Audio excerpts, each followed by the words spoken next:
السلام عليكم ورحمة الله وبركاته. أهلا بيكم في فيديو جديد، والنهاردة هنعرف مع بعض ازاي تربي الحمام في البيت. وزي ما انتم شايفين كده منظر الطيور فظيع، منظرها جميل جدا وهي بتاكل. أنا مربية كده شوية حمام في البيت، عندي عشة صغيرة كده ربيت فيها شوية حمام لغاية ما إن شاء الله أعمل عشة كبيرة. والنهاردة هنعرف مع بعض الحمام بياكل ايه، او ايه الاكل اللي انا لازم احطه للحمام علشان يفيد الحمام طبعا وما يأثرش بالسلب عليه. طيب النهارده نتفق كده يا جماعة ان اكل الحمام في الصيف بيختلف عن اكل الحمام في الشتاء. يعني طبعا في الصيف بيكون الجو حر جدا، ما ينفعش ادي للحمام اكل كتير او اكل يسخن جسمه. لكن في الشتاء طبعا بعتمد كل الاعتماد زي ما انتم شايفين كده قدامكم. انا بعتمد على البروتين. بعمل خلطة كده اسمها كلفة الحمام. الخلطة دي يا جماعة بتكون عبارة عن ايه؟ زي ما انتم شايفين كده بحط اللي هو الفول. بحط مثلا كيلو فول مع كيلو قمح والذرة، وكمان العدس.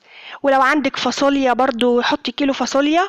انا بعتمد على البروتين. وكمان اللي هي الذرة اللي هي الصفرة دي، سواء بخليها زي ما هي صحيحة كده او مدشوشة. وكمان الفول لو عايزة تحطيه صحيح زي ما هو كده او مدشوش زي ما انتم شايفين كده. وبحط طبعا العدس، سواء عدس بجبة او العدس الاصفر زي ما انت شايفة كده. وكمان بحط اللي هو الذرة الشامية اللي هي الذرة الصفراء، اللي هي بتكون صفراء، ذرة صفراء والذرة الشامية. وطبعا الذرة والقمح كل دي خلطة بحط بنسب متساوية. من كل حاجة بحط كيلو، يعني بحط كيلو ذرة وبحط كيلو قمح وبحط عدس وبحط كيلو فول. سواء الفول ده طبعا يفضل ان يكون الفول طبعا مدشوش، ولو صحيح كده زي ما انا عامله عادي برضو. وكمان عدس، سواء عدس بجبة ينفع، عدس اصفر ينفع. ملاحظين ان كل اللي انا حاطاه ده معظمه بروتين، لان الحمام في الشتاء بيكون محتاج بروتين ومحتاج اكل يدفيه. وخصوصا انت بقى طبعا كل العشش على السطح يعني برد، فلازم تكون نسبة بروتين كده حلوة. وبحط كده دي اسمها كلفة الحمام، وطبعا بديها للحمام، بتفيد جدا الحمام. وكمان بتزود انتاج البيض بتاع الحمام. وزي ما انتوا شايفين كده انا حطيته الاكل بتاعي كده للحمام.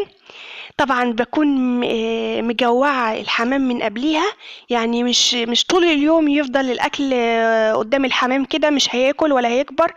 لا طبعا لازم أجوعه الأول وبعدين بحط الأكل كده فبيشبع. وطبعا الخلطة دي مفيدة جدا جدا طبعا يا جماعة في إنتاج البيض. هيكون كده هيزود لي إنتاج البيض، وطبعا هيكون طبعا هينتج عن البيض ده زغاليل بتكون محترمة كده، وزنها نص كيلو، الكيلو الا ربع كمان، بتكون جميلة جدا. وطبعا بضيف للخلطة دي العلف اللي هو البادي، بحطه طبعا برضو معاها.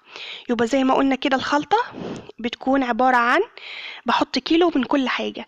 بحط ذرة، بحط شامي اصفر، بحط فول، فول سواء مجروش او فول صحيح كده، وبحط قمح وعدس بجبة. بحط فاصوليا، عندك فاصوليا ناشفة برضو حطي، بسلة ناشفة برضو حطي. كل البروتينات دي بتفيد جدا الحمام بتاعي. بالاضافة طبعا للبادي او العلف، اسمه بادي او علف. وبكده يكون الفيديو بتاعي خلص النهاردة، ويا رب تكونوا استفدتوا من الفيديو. ويا ريت تشتركوا في القناة وتفعلوا زر الجرس علشان يوصلكم مني كل ما هو جديد. ويا ريت ايدك كده على اللايك، الفيديو يستحق اللايك. والسلام عليكم ورحمة الله وبركاته.